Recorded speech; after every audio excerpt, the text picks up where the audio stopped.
Russia launched hundreds of drones and missiles at Kyiv and other parts of Ukraine early on Sunday, killing at least 4 people and injuring dozens in one of the most sustained attacks on the capital since the full-scale war began.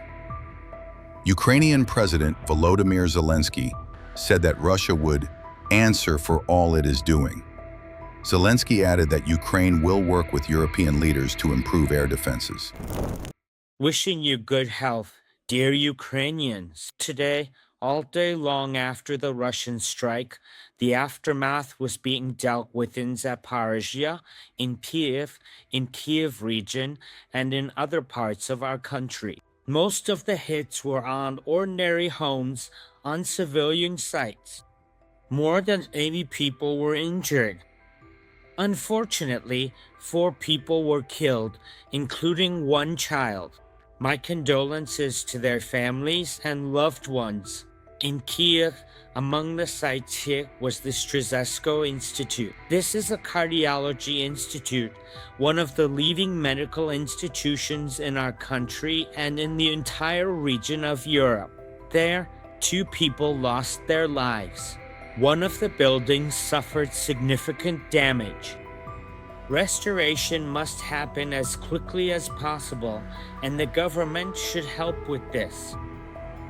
And overall, in Kyiv alone, there is damage at 32 locations. The Russian strike on Zaporizhia was extremely brutal, but fortunately, there were no fatalities. But just there, in Zaporizhia, nearly 40 people were injured last night. Everyone is receiving the necessary assistance. I want to thank everyone involved in the rescue operations. Thanks to all our employees of the State Emergency Service of Ukraine, emergency workers, doctors, nurses, and police officers. Thank you to the utility services as well. There were also Russian strikes on energy facilities. And unfortunately, this has already become a typical Russian tactic. This year, Russia is again trying to hit Ukraine with a blackout. In fact, during these weeks while the UN General Assembly was ongoing, Russia literally used every day, every hour to strike at Ukraine. These are very treacherous attacks. And this is exactly what characterizes Russia. It's what they do, not what they say or the signals they send out to the world. They have rejected all real peace proposals and deserve truly tough pressure. This week, we are expecting decisions from Europe regarding such pressure. At the very least, there should be a new package of sanctions, the 19th package. It's especially important that the sanctions hit Russian energy trade hard, targeting the entire infrastructure of Russia's tanker fleet.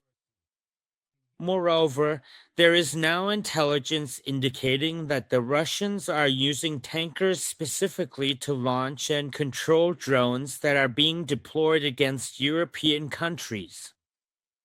This is yet another indication that the Baltic Sea and other seas should be closed to Russian tankers, at least to the shadow fleet. We are also counting on strong actions from the United States of America. We spoke with President Trump about what could actually push Russia to change its position and stop the war. The world has tools that can truly work as peacekeepers. Today I spoke with the President of Finland and thanked him for his support. We coordinated our contacts with our partners and in particular with America. It is important that we gradually move toward finalizing security guarantees, those things that can help end this war and deter Russia from any further aggression. I also spoke with the Prime Minister of Norway about today's Russian strike. There were more than 500 drones. About 350 of them were Shahids. 48 missiles, including 2 aeroballistic ones. That is why air defense for Ukraine remains the top priority. I thank our partners who are helping. Norway is among them. This is one of our strongest partners. Thank you, Jonas.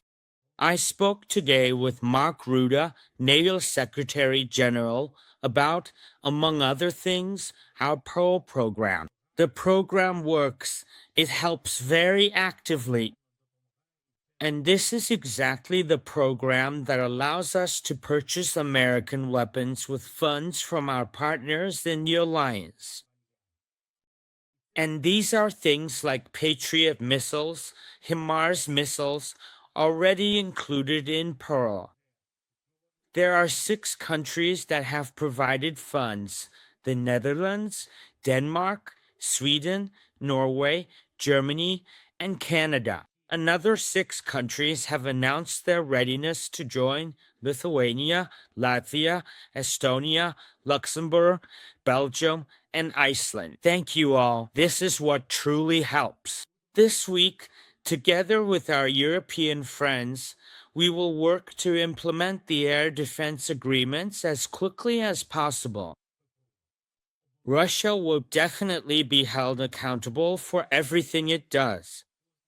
Thank you to everyone in the world who helps Ukraine, our people, our country, our independence. Glory to Ukraine.